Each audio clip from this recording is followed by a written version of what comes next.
directly from me. And just to give you a couple of sample pages to show how fabulous Mari's photos are. Let's see here. Why is it not advancing? So this is a two-page facing, 2 pages facing each other in the book. On the left is a American oyster catcher close-up, and on the right is an amazing picture of head-on picture of a black skimmer carrying a fish in its beak. And the haikus are on the left, the beak is a hand. The world cannot resist it. The beak is an axe. And on the right, the beak is a key, opening every lock. The beak is a hand. So these short little Japanese inspired haiku are intended to try to capture the essence of a moment and make us reflect a little bit more on the image that we see. This is really one of my favorite photos in the book of a beautiful American avocet. The avocet bows, sweeps its bill through the water, a perfect brushstroke. And part of the tradition of haiku is they can be quite humorous as well. They're not always sober and philosophical. They can be quite funny. And I like this one of Dancing Grebes. Why are you laughing? How did you impress your love? With your dignity? So this is just a sample of what some of these haikus are. It's a hardcover book, really great reproduction of the photos. It costs $30 with $5 for handling, shipping and handling. And if you're interested at all, you can drop me an email at that address and I'll ship you one. All right, now on to the main program. So this is a description of my work at the forensics lab in Ashland. And as Gordon said, I just retired a couple of months ago, and I worked there for about 23 years. So this shows my experiences. And I'm not just going to talk about my work as an ornithologist, but the whole sort of mission of the laboratory to fight wildlife crime. And this is me in my workspace in the forensics lab. And I'll be talking about what that evidence is in front of me toward the end of the talk. And this is my patented, "You feeling lucky, punk?" face, my grim stare, which I would adopt when called upon to do so, especially when I was testifying. So as most most birders are aware, a lot of our wildlife protection laws originated from the movement to conserve our birds, specifically our birds. And in 1900, uncontrolled commercial hunting of species like the passenger pigeon led to America's first wildlife protection law, the Lacey Act. And that attempted to regulate the sale of wildlife, especially across state lines. And the disappearance of the passenger pigeon was really a wake-up call that made people aware, really for the first time, that a hugely widespread and abundant animal could be driven to extinction just by human activity. Up until then, it was largely thought that the immense numbers of animals like passenger pigeons and bison in the West were just beyond our ability to diminish to the point of extermination. But in the late 19th century, that became obviously untrue.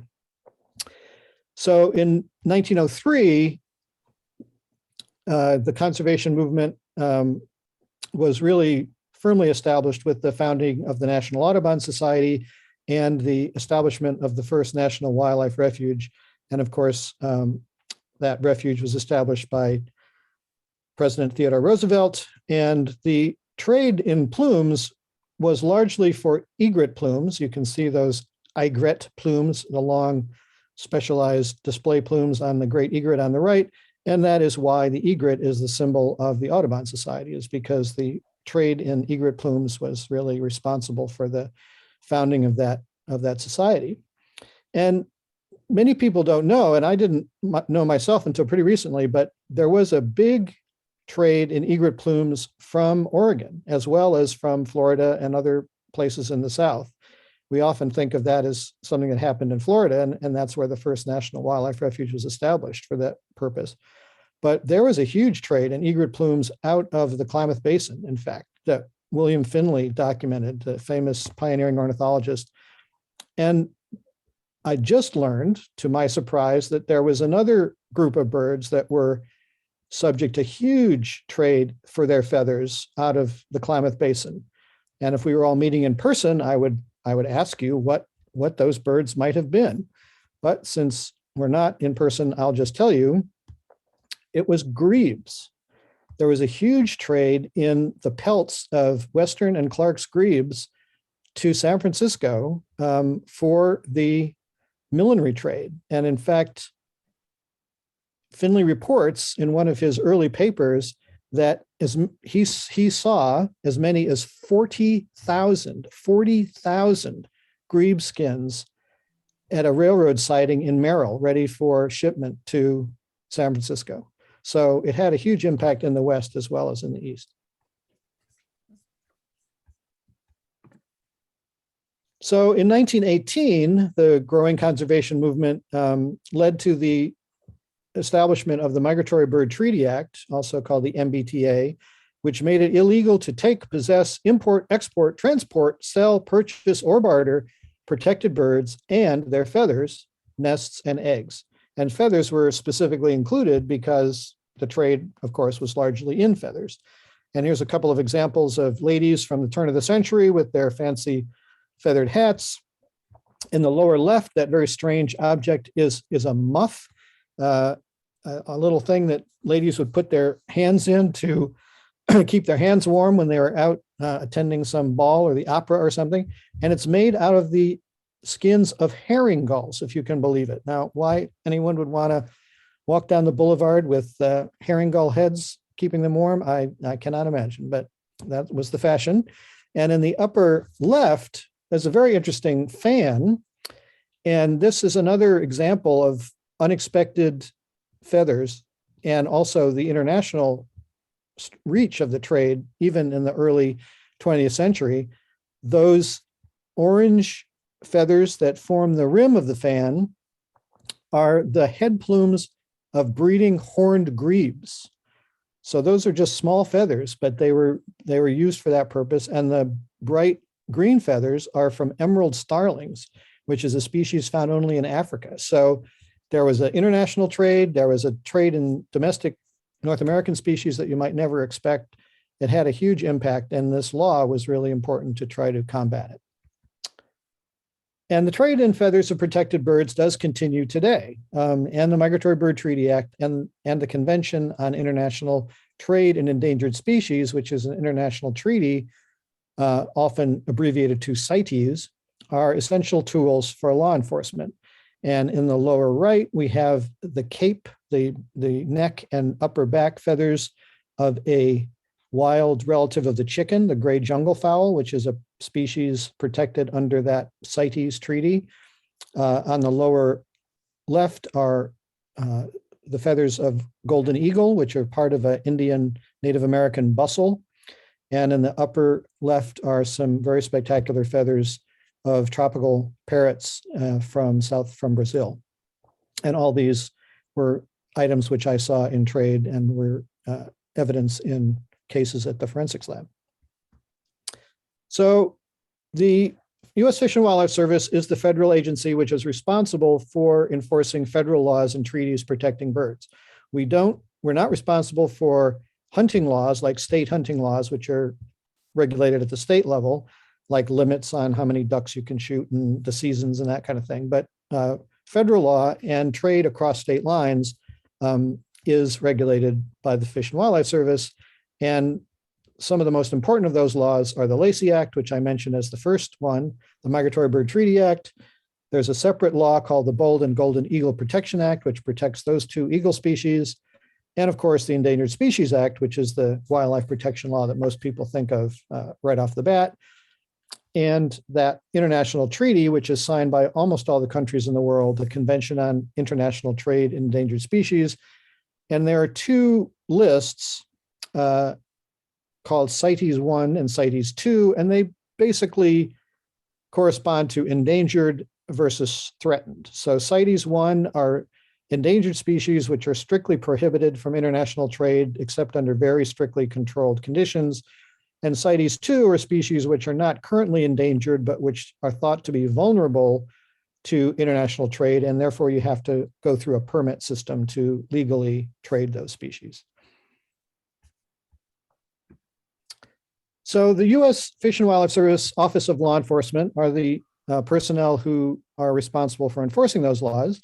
And we've got two different kinds of enforcement personnel, about 200 special agents, which are, as you can see, badge-wearing, gun-carrying criminal investigators. They're comparable to FBI special agents or Secret Service special agents. They're trained criminal investigators, and they work all around the country. They do undercover operations, and they are sort of the front line of launching investigations and a main source of sending evidence to the forensics lab for analysis.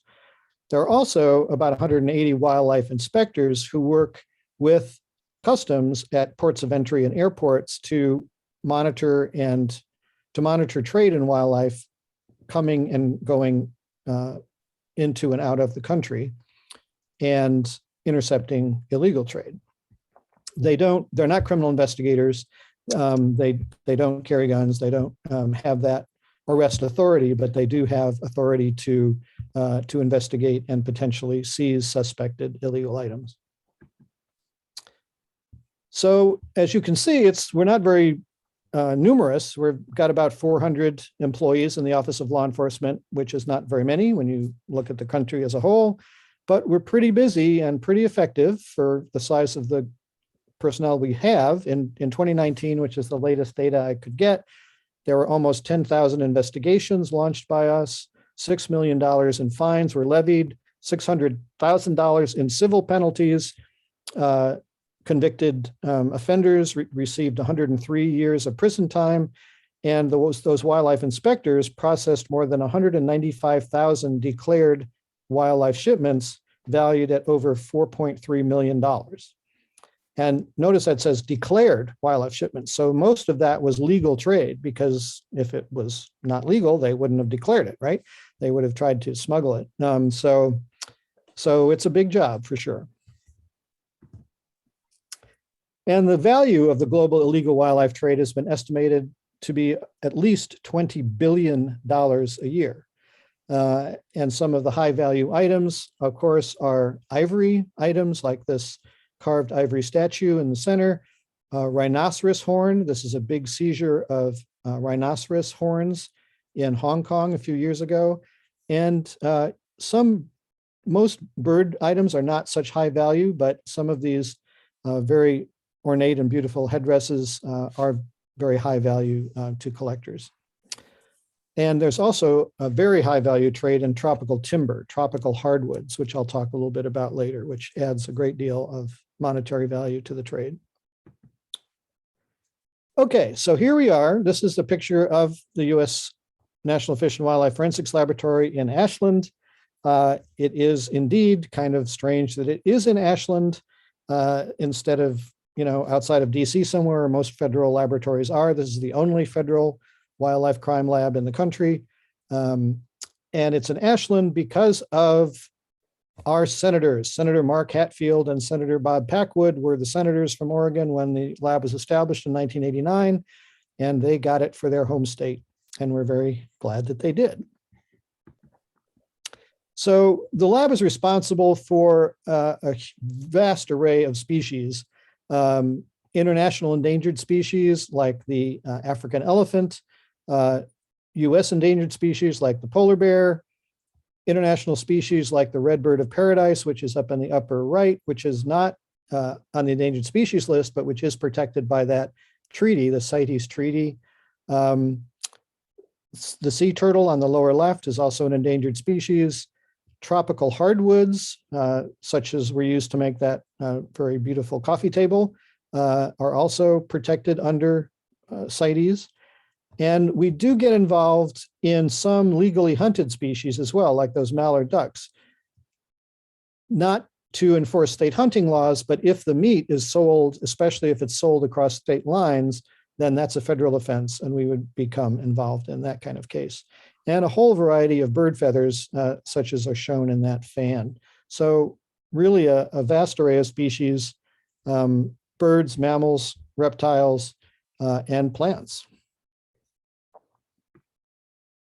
So the forensics lab has 4 analytical sections, and I'll talk about each of them in turn briefly: pathology, chemistry, genetics, and morphology. And pathology is where they determine the cause of death of animals. So we have 2 board-certified veterinary pathologists. In the foreground is Rebecca Kagan, working on a bald eagle, and in the background is Tabitha Viner, working on a Canada goose. You might wonder why would we care about a Canada goose? And it could be a poisoning case, for example. And of course, it's illegal to poison wildlife. And all birds are protected under the Migratory Bird Treaty Act from that kind of take. So that might be why that was being investigated. And they're very expert at what they do, very good at determining cause of death. And of course, cause of death is often the first fact that needs to be determined when you're establishing whether a criminal violation has happened. So for example, if say a wolf, we get a lot of wolves at the lab for cause of death determination. If a wolf was killed by another wolf, or if it was hit by a car by accident, those are not crimes. But if a wolf was shot or a wolf was poisoned, then that probably is a crime. So obviously you need to know what was the cause of an animal's death in order to determine if there was a illegal act. So this is a subadult bald eagle. And we have, of course, X-ray equipment. We can look at the carcass for evidence of gunshot. And we also are able to document electrocution. And electrocution of birds of prey is a big issue. It often leaves marks on the body, which it takes an expert to identify and verify as electrocution injuries, electrothermal injuries. And Rebecca and Tabitha are very expert and experienced at doing that. And if electrocution is determined to have occurred, the power company or the utility that owns the power poles where the electrocution happened can be compelled under the Migratory Bird Treaty Act to retrofit those poles. All of us have seen poles in Eastern Oregon with the barriers on top to prevent birds from landing on them to prevent electrocution. And if that has happened, it usually has happened because the utility has been compelled to do that as a result of documented electrocutions. So they also determine all kinds of other causes of death. This is a summary of some of their bird data, specifically bird data. So poisoning was the #1 cause of death that they determined in their investigations. Gunshot was close behind at 27%. Oiling and contaminants like an oil spills and other encounters with contaminants was 19%, electrocution 12%, lead poisoning 5%, and various other causes of death 3%. So this is the kind of data that we can use, not just in direct law enforcement cases, but in understanding the reasons for species declines and the ways that we can hopefully mitigate those declines. So it's very important data. So next is chemistry. It's pretty hard to take a really exciting pulse pounding picture of a chemist at work. You know, they just kind of work with strange, weird equipment. But this is our chemist, Pam McClure. And in the early days of the lab, most of the chemical analysis being carried out was related to pesticides and poisons, documenting exactly what poisons or pesticides had killed animals. But in recent years, it's really become very focused on tropical hardwoods, like this beautiful cocobolo wood on the lower left. And Ed Espinoza, our chief chemist, has discovered that by looking at the array of secondary compounds in the wood, the oils and the resins that all wood contains, you can get a series of peaks like you see above the wood. And that really constitutes a fingerprint, which you can use to identify the species. And if you think about it, identifying wood species based on processed timber or products like a coffee table or a guitar is very difficult. It's very challenging because there's no DNA that you can get, because the DNA in wood is all contained in that narrow cambium layer under the bark. And all the plant characters that you would normally use, like leaves and bark and flowers and all fruit, all that is gone.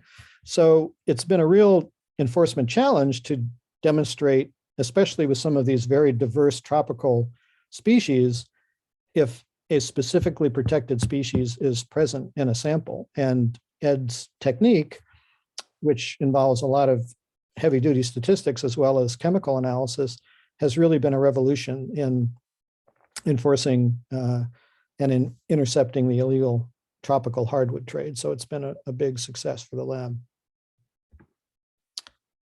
And there's also some chemical analysis being done involving birds. This is a project that I worked on with Ed and with Dr. Rabi Musa, who's a chemist at the State University of New York in Albany.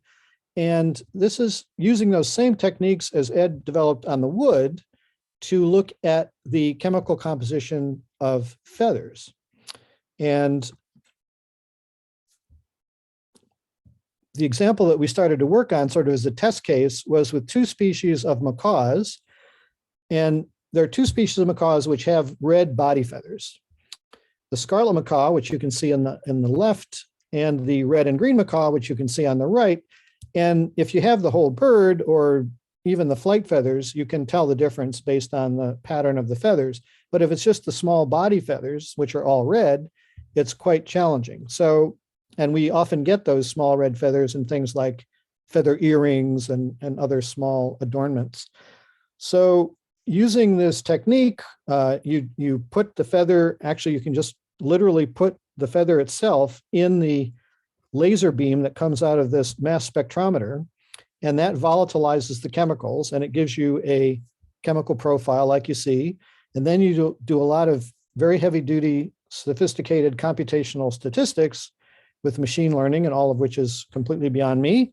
But it turns out that this is a very powerful technique. And in this case, we could determine that those feathers, those little body feathers, belong to the scarlet macaw.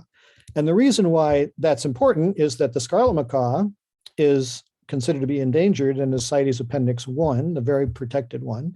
And the red and green macaw is somewhat more common. And although it's protected at a lower level. So it's a less serious violation if it's a red and green macaw than if it's a scarlet macaw. So it's a question that has real law enforcement importance. So then we get to genetics. Of many people, when they think of forensics, especially when they think of identifying things, identifying either human victims or animal victims, they think of genetics. And genetics is a super important part of the lab for sure. And some of the examples of what it can do, I mean, if you just have blood or if you just have meat or tissue, then of course you have to use genetics because there's no other characteristics that are available for inspection. But if, for example, we would receive an entire elephant at the forensics lab, and the question was, what kind of elephant is it? Well, we could tell you, well, it's an African elephant or it's an Asian elephant, because the whole animal has many differences which allow us to distinguish those two species. However, UPS and FedEx are reluctant to send us whole elephants. So what we usually get are small bits of elephants, and most commonly we get bits of ivory. So if you have a little ivory carving like this, and this ivory carving is called a netsuke, it's a Japanese ivory carving, it's a couple inches tall, it has very few characters which would allow you to identify it. Now, our ivory expertise is very good because we've looked at a lot of ivory over the years at the lab. And just by looking at it, our ivory experts can say if it's walrus ivory or sperm whale ivory or hippopotamus ivory or warthog ivory or elephant ivory. Okay, so they can rule out everything but elephant. But if it is elephant, if they determine that it's from an elephant, they can't tell if it's Asian or African. And again, like with the macaws, these two elephant species have different protection levels. African elephants are super highly protected and Asian elephants less so. But our genetics folks have developed techniques to get DNA out of ivory, which seems pretty surprising. I mean, it's just like a tooth, and it's not the living part of the tooth either. It's just the dentine and cementum material, but there are little pockets of tissue of DNA still in there, and they've gotten very good at extracting and amplifying those so they can identify the species, and that's been a very important tool. Another thing that genetics is absolutely essential for is individualization. Now, we're usually not so concerned with individualization in animal crime. In human crime, of course, you're very, very concerned with individualization. You want to know what individual human being is the victim or what individual human being is the suspect, and you do that with genetics. In wildlife crime, it's not such a big question, but sometimes it is very important. So, for example, you could do a search warrant, and you could you could have established that a suspect is selling these golden eagle feet. Okay, those are the 2 feet of a golden eagle. You could then have a search warrant, search the guy's property, and in his house, you could find a golden eagle head on a staff. Now the question is, are these from the same eagle or from different eagles?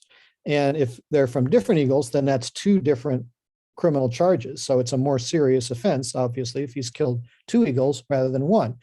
And you can't tell just by looking. So you have to do DNA analysis.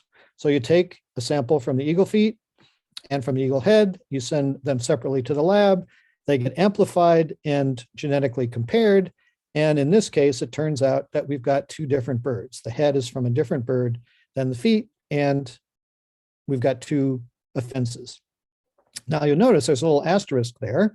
And what that asterisk is telling you is that this is only possible if you have an extensive population genetics database, because you have to be able to say, like, okay, if I have a match, for example, if our conclusion is that they're from the same eagle, what are the chances of a match just from by chance? So you have to know how many eagles are in the population, what the amount of variability is for those species.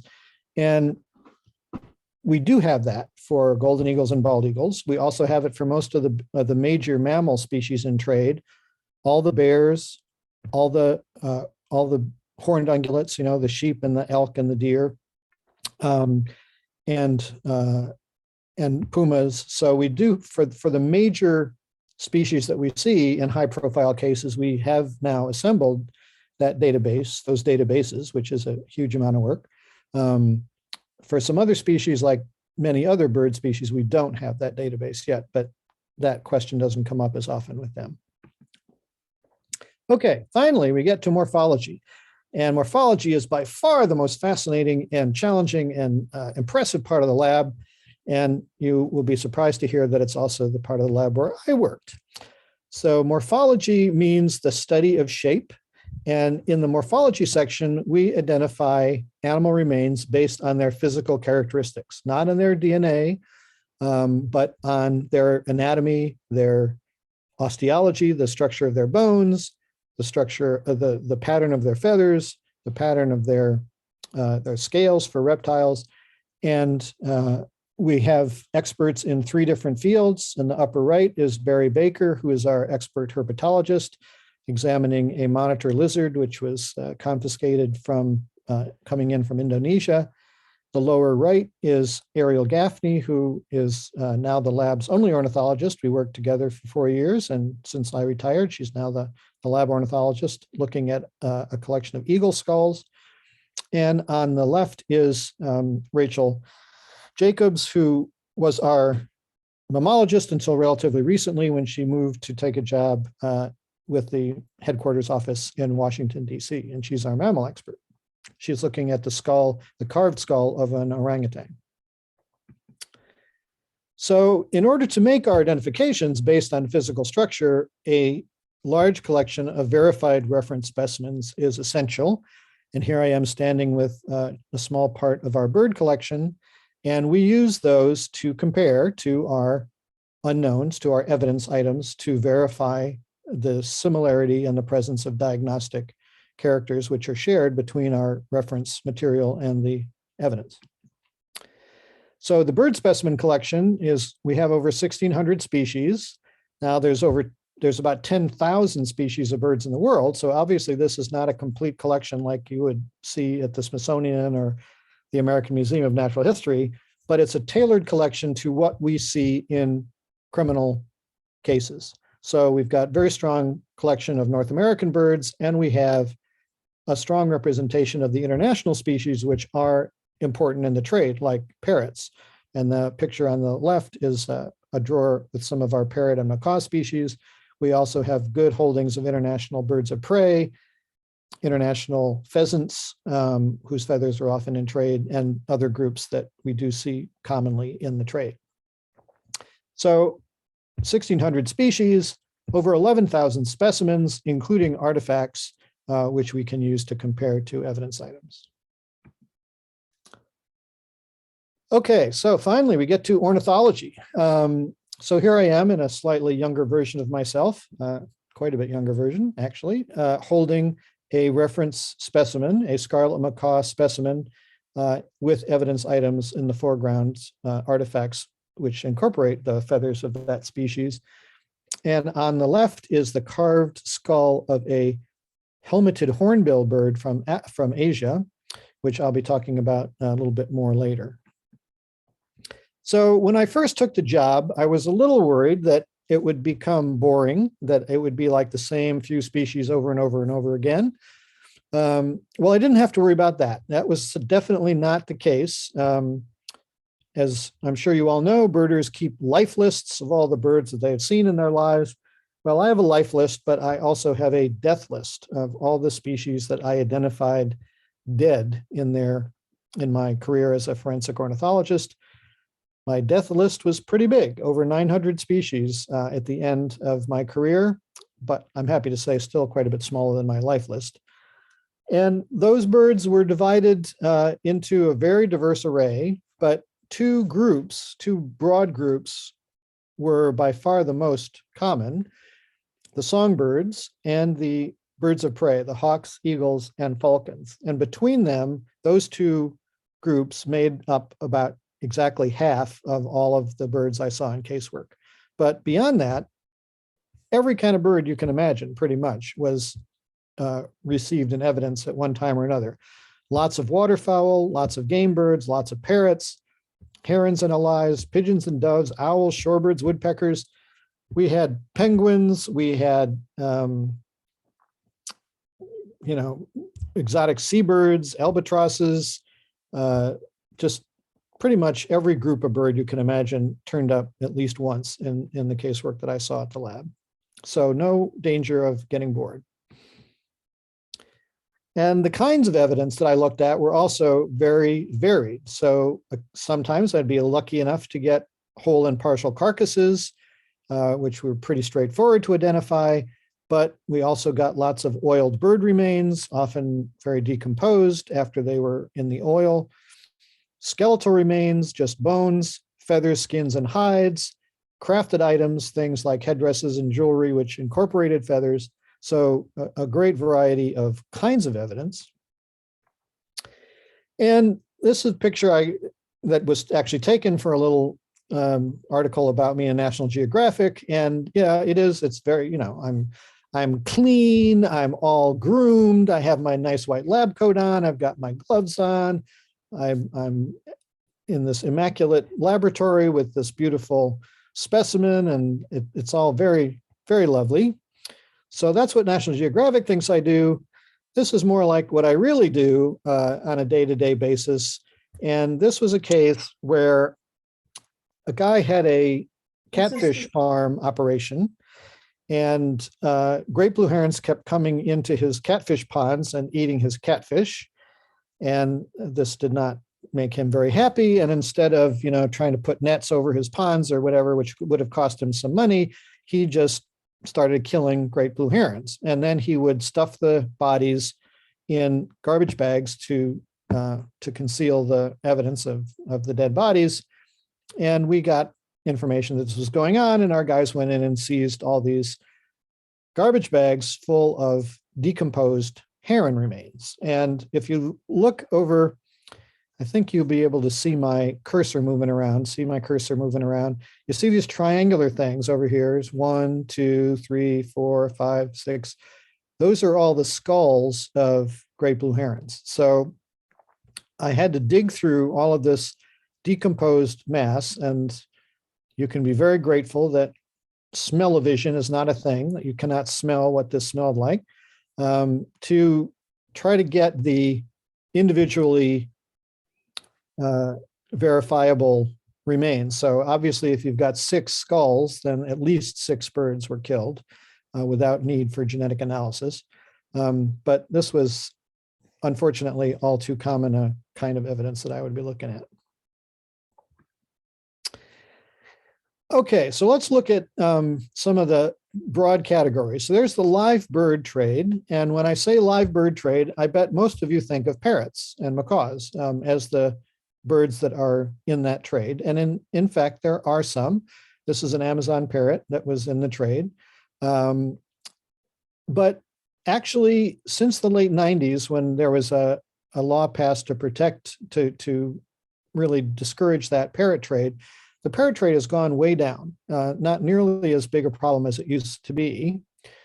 But now there is a big live bird trade in songbirds.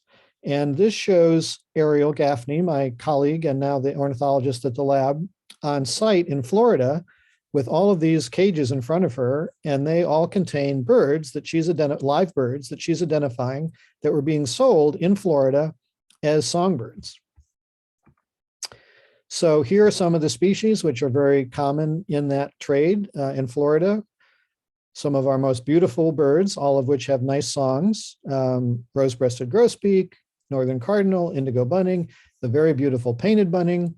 And all these birds are protected by the Migratory Bird Treaty Act. So it is completely illegal to capture and sell or even just possess these birds. And there's also an international trade in birds. There are, on the left, are 2 species of birds from the Caribbean, the yellow-faced grassquit and the Cuban bullfinch. The yellow-faced grassquit is protected by the Migratory Bird Treaty Act because it occurs naturally in in Puerto Rico, which is subject to the Migratory Bird Treaty Act. But the Cuban bullfinch is found only in Cuba and the Cayman Islands, so it's not a Migratory Bird Treaty Act protected species, but it is highly endangered for this trade. And on the right side are 2 species of birds from Asia, the Chinese huamei and the silver-eared mezia. Both of these are in the laughing thrush family, an Asian family of birds with very beautiful songs. And these are being smuggled into the US, not on the East Coast, not in Florida, like the other ones I've talked about, but mostly into California, where there are big Asian immigrant communities who are nostalgic for these birds that they used to have in Indonesia and China and Vietnam, and are smuggling these birds into the States to have here. So that's the live bird trade, which is very active today and the subject of continual ongoing investigations. Another big category of evidence that we would look at would be oiled birds.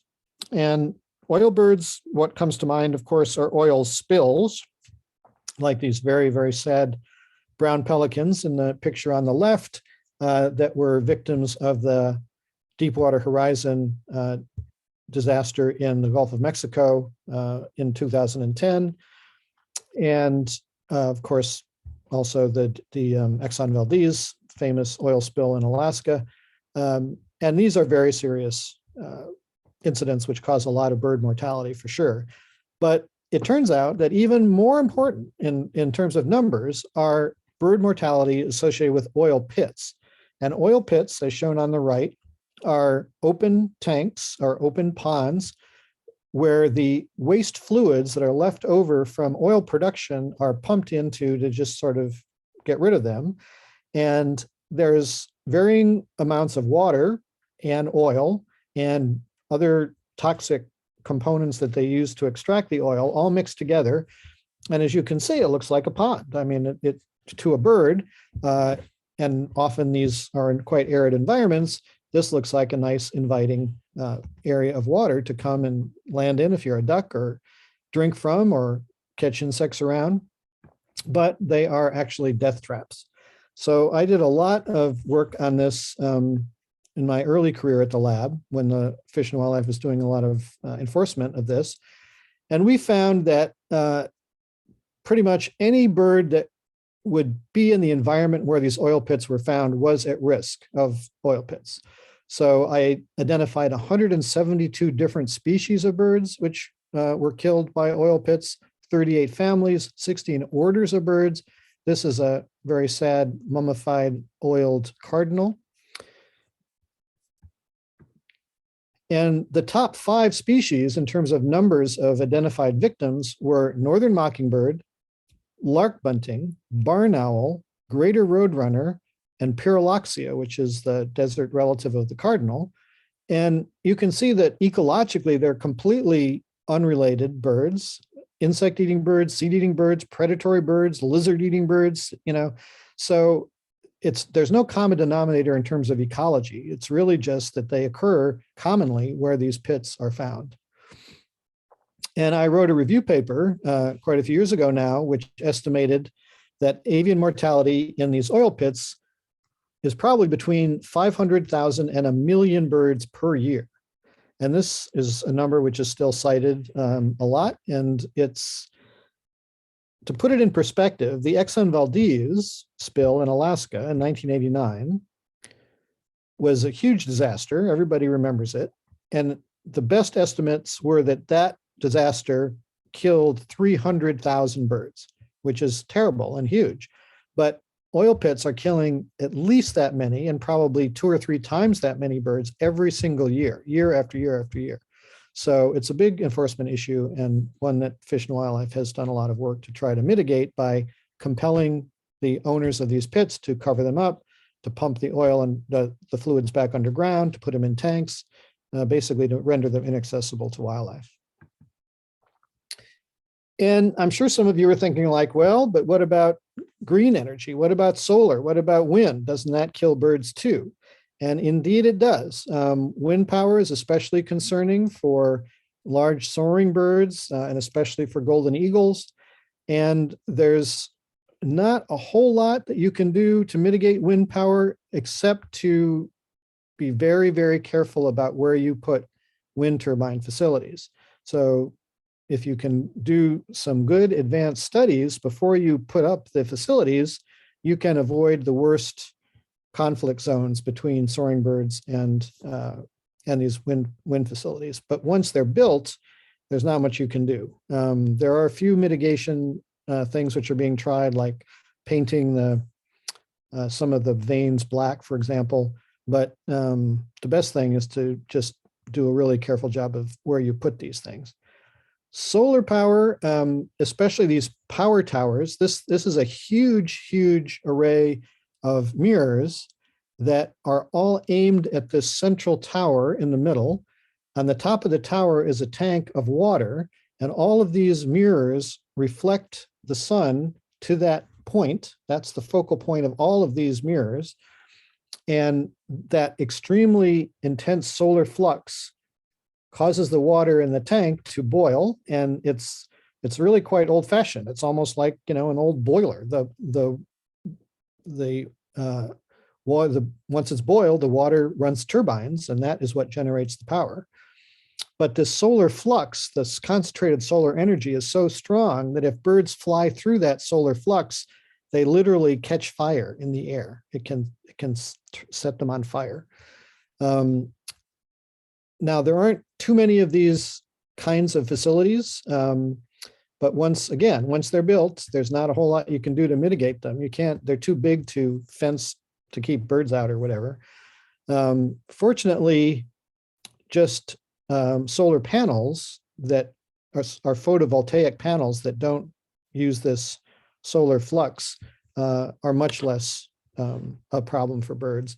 And in the big scheme of things, the mortality that green energy causes, while it's not insignificant, is still vastly less than what's directly killed by energy production for fossil fuels. And of course, it greatly reduces climate change impacts, which is essential to do to preserve bird populations. Okay, moving on to crafted items. All kinds of things are produced with bird remains: fishing flies, feather headdresses, fans, and dream catchers, jewelry with feathers and talons, so-called decorative skulls and skeletons for people who like to collect that kind of thing, traditional medicine and religious items. And this is kind of like Jeopardy, you know, the last category is things we never expected. So there is a feather trade that is continuing to this very day, as I mentioned before.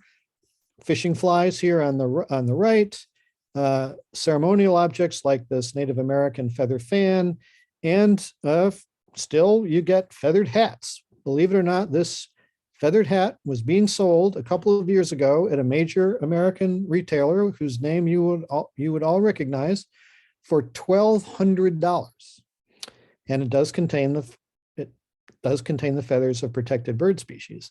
I don't know who would buy or wear such a thing, but apparently there's a market.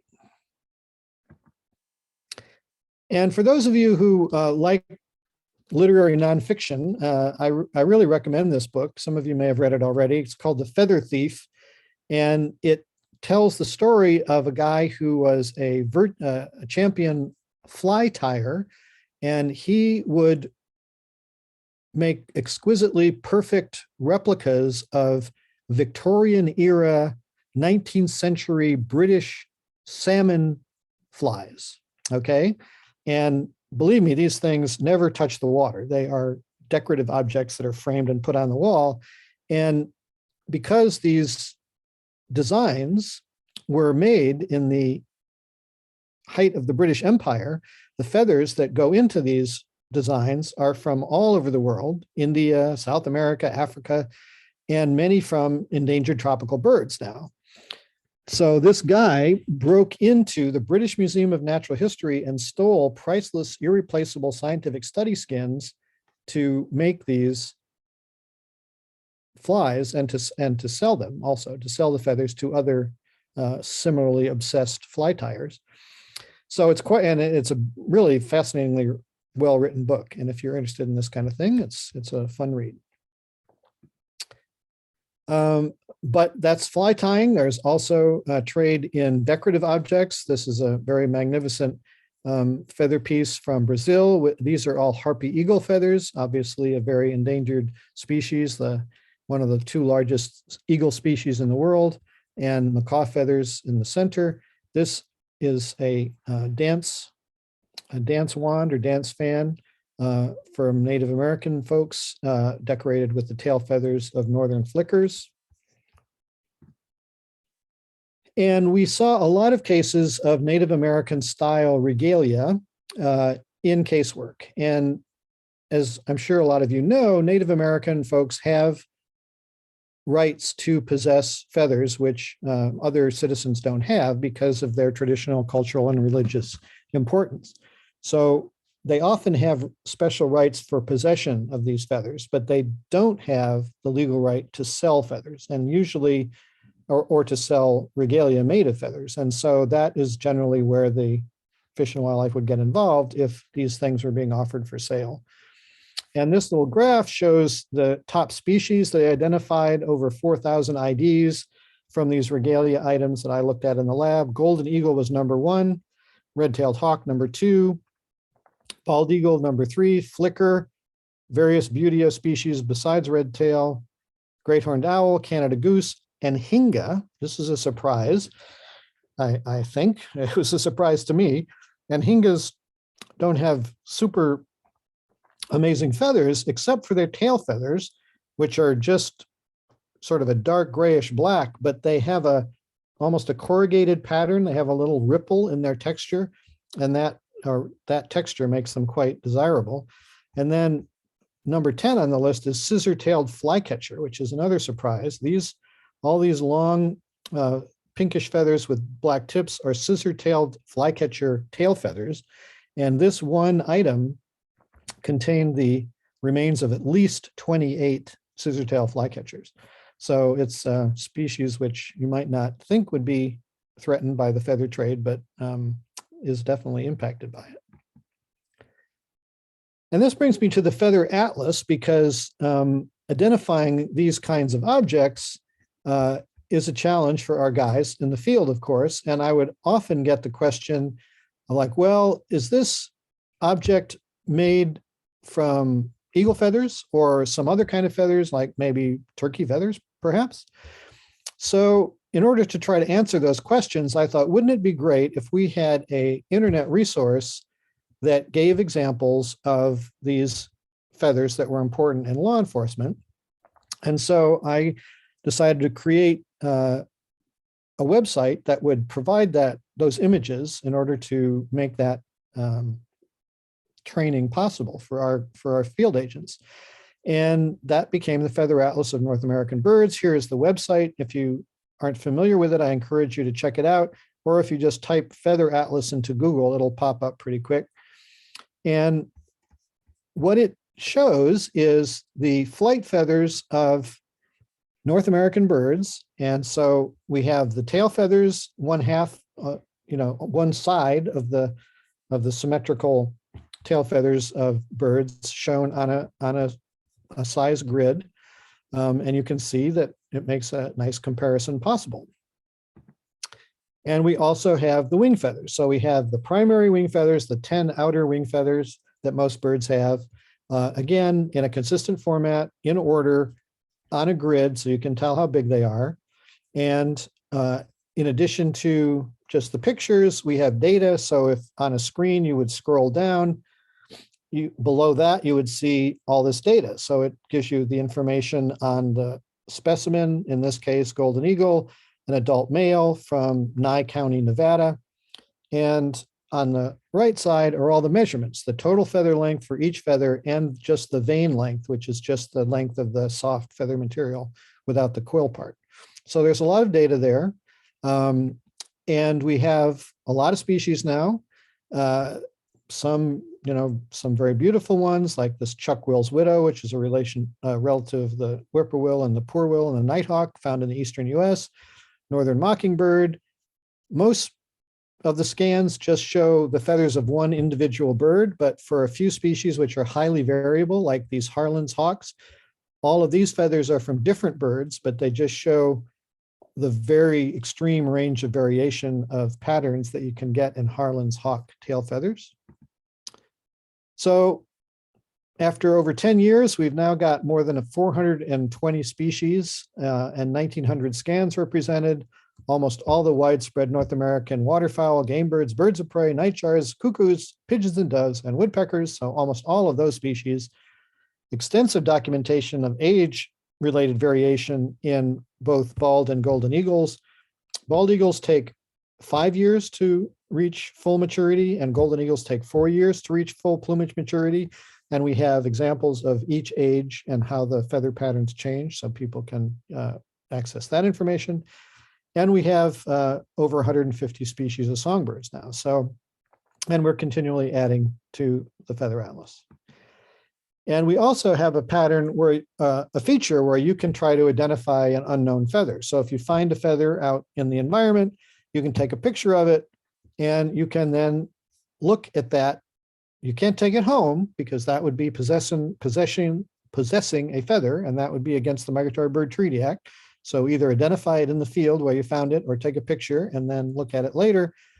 But you can specify the pattern. If it's barred or spotted or has a dark tip or a light tip, you can specify the color, the size, the position, if you know if it's a wing feather or if it's a tail feather. And if you know what kind of a bird it is, like you might find a feather and you think, well, I know this is an owl feather. So you can specify that. You can put all that into sort of a search engine, and it'll just come back with the species that meet those criteria, which will really narrow down your search a lot. So it's a lot of fun to play around with. When I started it out, I was thinking it would be a resource for our field agents, but it has been discovered by artists and birders and all kinds of folks.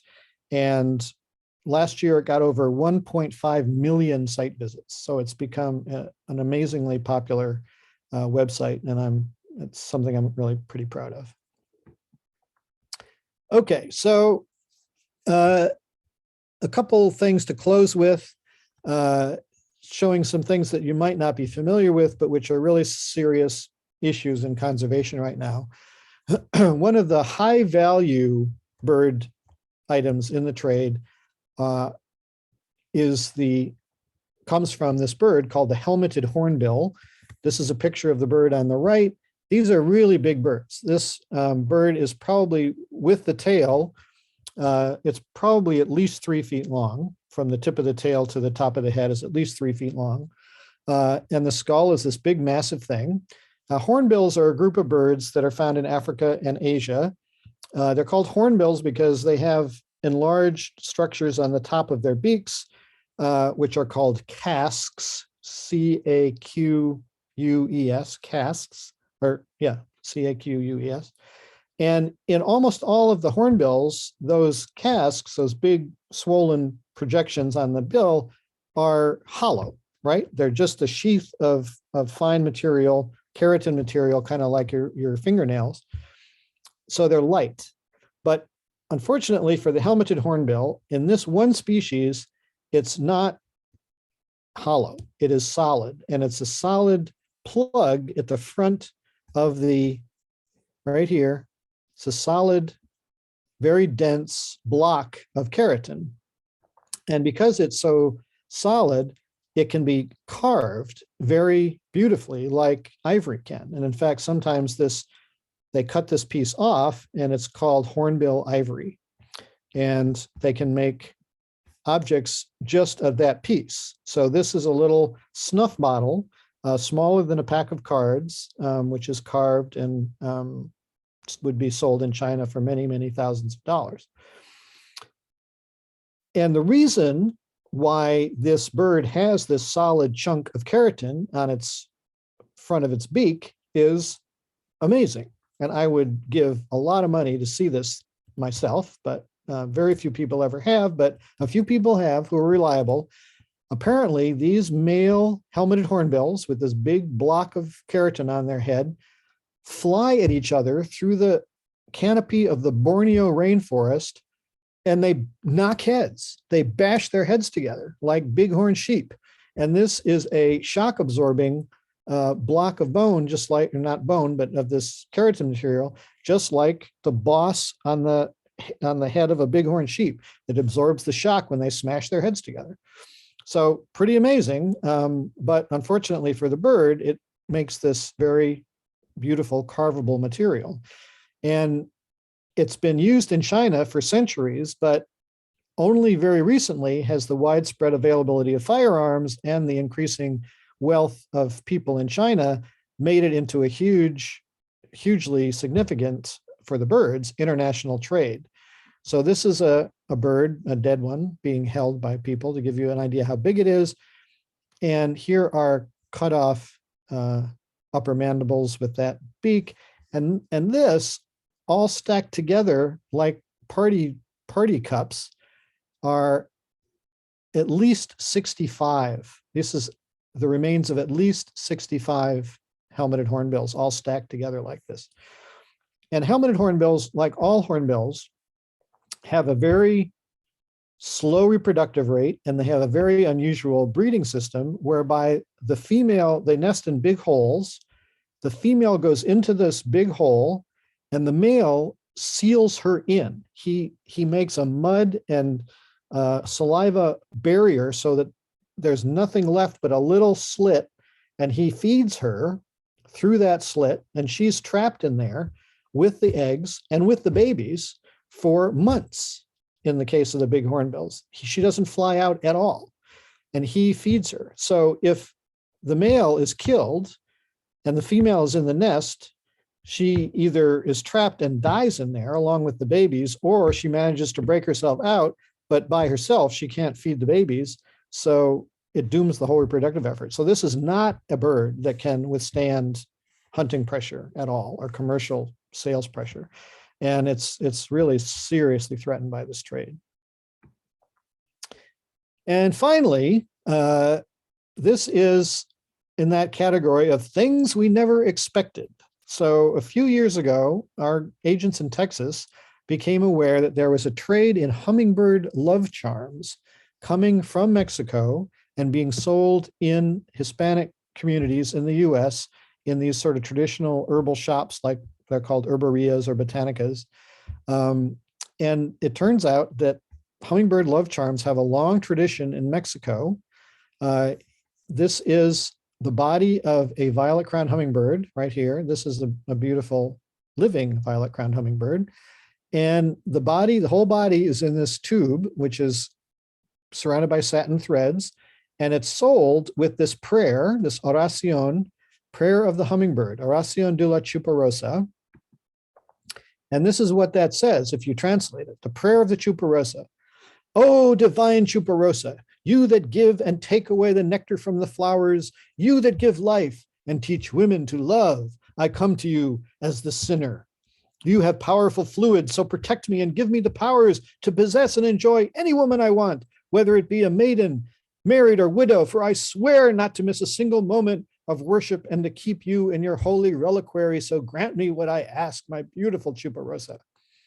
This prayer is prayed prostrate on his knees before the image of Jesus crucified with all devotion, taking in hand a lit pure wax candle and praying 3 Our Fathers and 2 Ave Marias. So this is that amazing, kind of crazy and wonderful Mexican synthesis of Catholicism and traditional beliefs. And it's been going on in Mexico for a very long time, but now it's being imported into the United States. And this is what that thing looks like. So here's that tube surrounded by satin threads. If you take away the satin threads, you see the tube. And if you cut open the tube, the whole body of the hummingbird is inside there with some grit or sand to weigh it down. And so my job was to identify what these hummingbirds are. And it turns out that, and there's various ways it can be presented. Sometimes it's not in a tube, but it's in a bag like this. Sometimes it's just the dried body. Sometimes it's a dried body with a red thread through it to hang it up. These are white-eared hummingbirds. This is a Mexican violet-ear hummingbird. And it turned out that there's at least 17 species of over 800 individual objects that we saw. Pretty much every species in the United States is found in these, with the exception, interestingly, of Anna's hummingbirds. We never have found Anna's hummingbirds in these because Anna's hummingbird has a limited range in Mexico. But the most common identified species is ruby-throated hummingbird, which is actually a species which does not even nest in Mexico, but they winter in Mexico. So all of the ruby-throated hummingbirds from the eastern United States go into Mexico in the winter to breed, and they're killed there for these love charms. And rufous hummingbirds, Rivoli's hummingbirds, white-eared hummingbirds, violet-crowned hummingbirds are all being taken for this trade. So what we are trying to do is we're trying to educate people that this is not a legal trade. Most of the people who come in with them on their in their possession, if they cross the border and are detected at the border, they don't know that this is not legal, because it's not exactly legal in Mexico, but it's definitely not prosecuted in Mexico. So we tried to do some of these public announcement kinds of things. This in Spanish, this says hummingbirds are not good luck, are not buena suerte, but it's bad luck to have or possess hummingbirds. And this one says, hummingbirds are protected, and shows these things with the X on it and the stop sign. It's illegal to bring hummingbirds or other amulets, parts, or products of hummingbirds into the United States. So we're trying to do public education in addition to cracking down on stores which sell these things. And hopefully, eventually, that trade will not become such an issue in the United States. Okay, sorry I went a little bit long, but thank you very much for your attention. And if anybody wants to stick around and ask questions, I'm happy to entertain them. Thank you.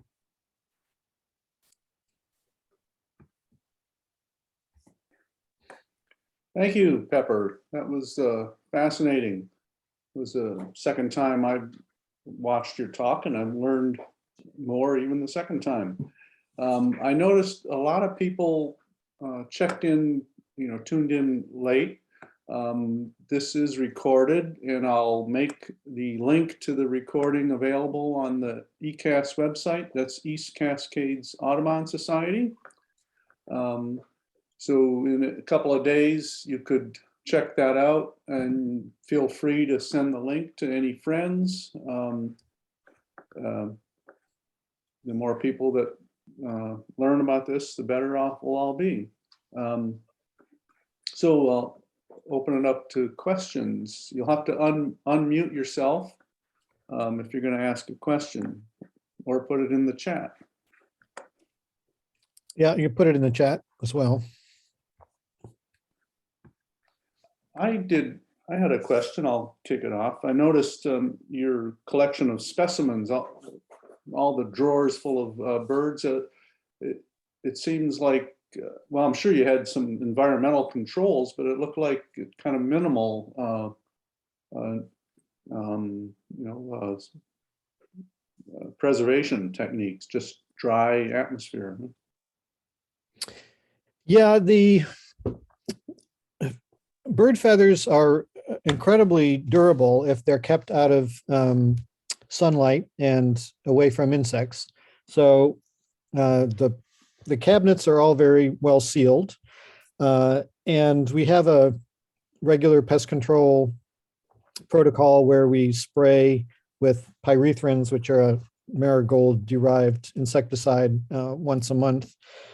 And we've had a few small outbreaks of insect pests, which have been pretty effectively controlled without a lot of damage to the specimens. But a big problem we had, we just, in the last year that I was there, we were able to move all of our specimens out of the main lab building into a new lab building, which is just for the collections, which was great. I mean, much more space, much better climate control. So we thought, anyway, we got everything moved in. It was a huge job. We were very proud, very happy that it was all beautifully set up.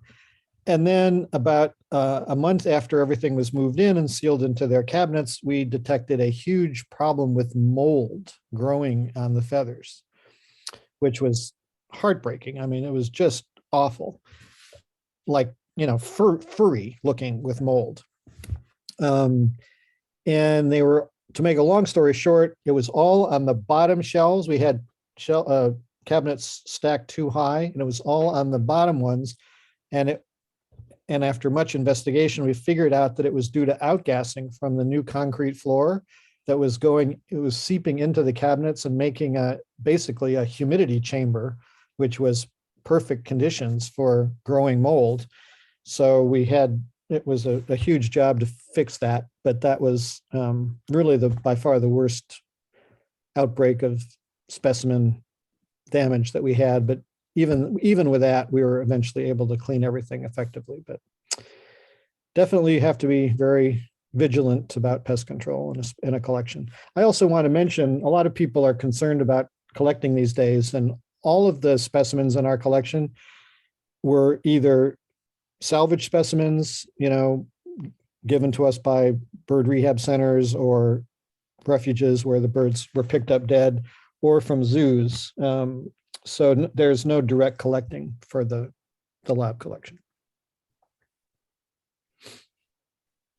We have a question coming in about could you explain the use of feathers by Native Americans for ceremonial purposes, and I guess kind of what's legal and illegal? It's a complicated question, but the short answer is that if an individual is a registered member of a recognized tribe, both those things are important, then they have rights to possess the feathers of otherwise protected birds. If they're not, if they're a member of a tribe which is not federally recognized, or if they just sort of consider themselves to be a native person, but they're not registered with the tribe, those rights do not extend to them, which causes friction, as you can imagine. But as I said, they're not allowed to sell or even to barter those feathers. And since barter is a culturally important part of many native cultures, that is also another point of friction. And the final piece of the puzzle is that although they are allowed to possess eagle feathers, they're not allowed to kill eagles to get their feathers. So they have to get their eagle feathers from a facility which the Fish and Wildlife Service set up, a number of years ago, called the National Eagle Repository, which is outside of Denver, Colorado. And all eagles which are found on federal land are supposed to go to the Eagle Repository unless they've been poisoned or unless they're very poor condition, decomposed or whatever. And the Eagle Repository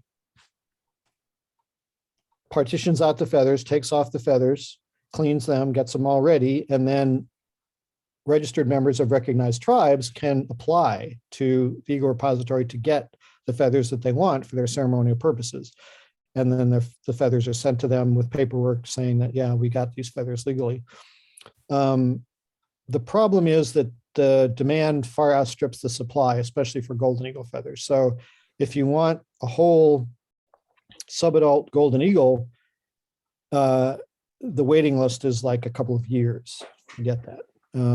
So it's an attempt to address this legitimate cultural need, but it's not a perfect system. I'll throw in a comment here. The talk that I heard you do before, you reminded people that we're not allowed to possess feathers, and many of us, I'm sure, have collected feathers that were just floating on the water or whatever, and you suggested doing a little ceremony to go out in your backyard and just release the feathers to the wind. Yep, set them free. Yep.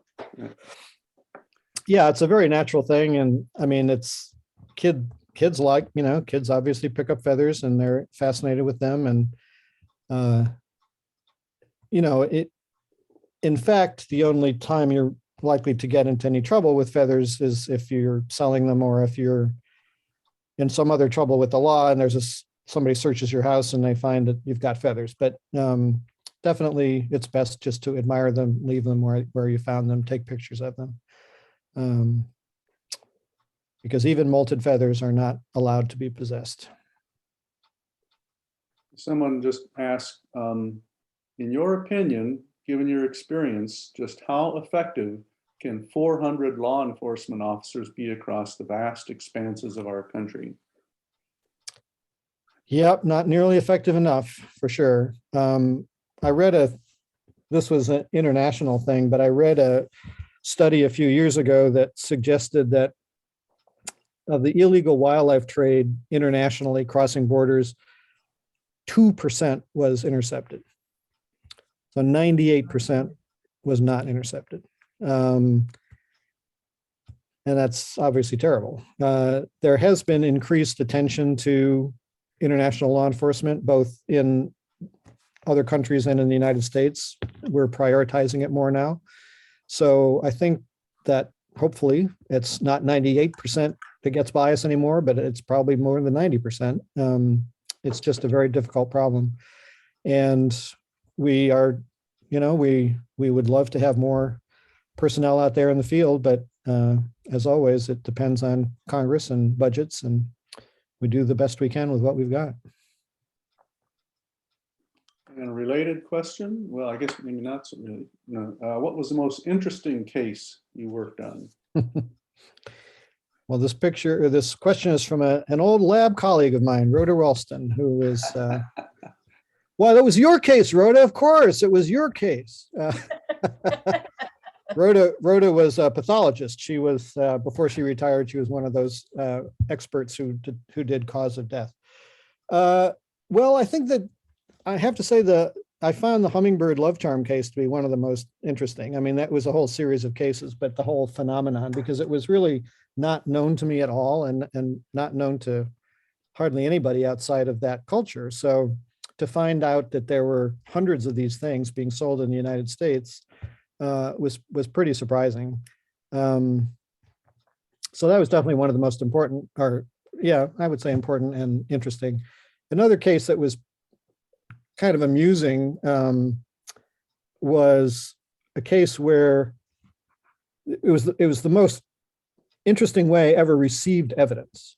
So evidence comes in, it's submitted to our evidence custodians, it's under seal, it's, everything is done by the book to maintain a chain of custody. So when you're told you've got evidence to look at, you go down to the evidence, you check it out. So I went down to the evidence, and I checked it out. I opened the bag, and what was inside the bag was a restaurant takeout clamshell, like you get when you're going home from a restaurant with your leftovers. I opened it up, and inside was this soggy piece of toast and a little bird breast with some dried mustard sauce and parsley on it. And that was the evidence. And it turned out that what this was there was a restaurant in New England which had woodcock on the menu. And woodcock, most of you know, I'm sure, is a forest sandpiper, a plump little forest sandpiper. It's about as big as a dove. And it's actually legal to hunt, but it's not legal to sell. It's not legal to sell the meat, and it's certainly not legal to sell the meat in a restaurant. And our agents got a tip that this restaurant had woodcock on the menu. So they went and they ordered woodcock and they ate woodcock. And then they said, oh, this is so delicious. My wife would kill me if I didn't bring her home some of this fabulous woodcock that you have. So they ordered another order. They got it wrapped up. They sent it to the lab. I gave it to our flesh-eating beetles, which are domestic beetles, which can clean the flesh off bones very, very effectively. And they ate this gourmet woodcock meat and gave me the little breastbone of the woodcock that was in there. And using that and our skeleton collection, I was able to confirm, yes, this is in fact woodcock. And then they did a search warrant on the whole operation and seized hundreds of woodcock breasts that were frozen in the freezer. And if you remember, I had a picture in my presentation of me at a table with all these bones spread out on the table. That's what those were. Those were all the woodcock breast bones that had been cleaned by our very spoiled domestic beetle colony, which were eating these gourmet treats, and cleaned them up. And so certainly that was one of the most interesting ones we did. And that restaurant, they got major penalties and closed, actually.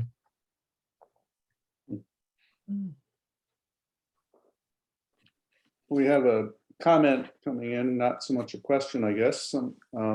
Jill is saying there are many cultural considerations with birds and wildlife trade. I worked at PDX a long time ago, and flights to Asia were new, and there were all sorts of issues with cultural norms, with customs, immigration, and agriculture. And Yep. yes, it's we're in a global economy, and yeah, the people around the globe, lots of different cultures. And Yep. well, we've been online for an hour and a half. I think we all deserve a rest, but it was a fascinating talk, Pepper, and really glad you could share your lifetime of experience, and really fascinating work that you've been doing, and appreciate your sharing it with us. All right. Well, thanks very much. Thanks for coming out, everybody.